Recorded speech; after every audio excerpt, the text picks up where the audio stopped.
एक तरफ भोग आएगा और दूसरी तरफ भगवान। अब आपकी कसौटी हो रही प्रतिपल, आप भोग को स्वीकार करते हैं या भगवान को?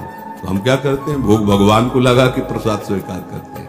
सीधे भोग नहीं, वो सीधे भोग प्रियालाल को प्रसाद। प्रसाद हमारा जीवन है। प्रसादे सर्व दुखानाम हानिरस्य उपजायते। हमारा जीवन ही प्रसाद हो गया। आप भोगों को चाहेंगे या प्रभु को?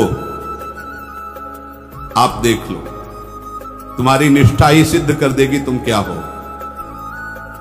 विषयासक्त हो तो याद कर लो, पग पग पर तुम्हें क्लेश, अशांति, दुख और पाप बढ़ेगा। सुख किसे कहते सोच भी नहीं सकते।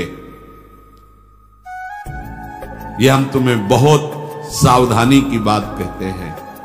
तुम अपनी संपत्ति को महत्व देते हो या प्रभु को? तुम्हारे साथ क्या जाएगा यहां से? अरे मृत्यु के पूर्व ही सब कुछ नाश हो रहा है, तुम देख रहे हो। फिर मृत्यु आने पर शरीर का ही नाश हो जाएगा, जाएगा क्या?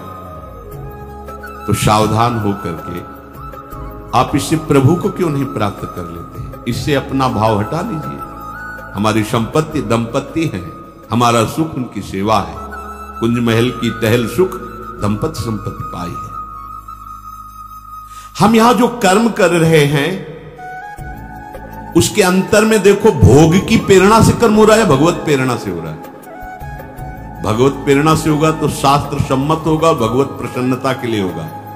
और अपनी इंद्रियों की प्रसन्नता के लिए होगा तो शास्त्र विरुद्ध हो जाएगा, और वो भोग की प्रेरणा से हो रहा है। दोनों बात साधक को देखनी कि भगवत प्रेरित कर्म है या भोग प्रेरित कर्म है। यदि हमारे कर्म में हेतु है भगवत प्राप्ति और उसका प्रयोग है जन मंगल, तो भगवत प्रेरित हो रहा है।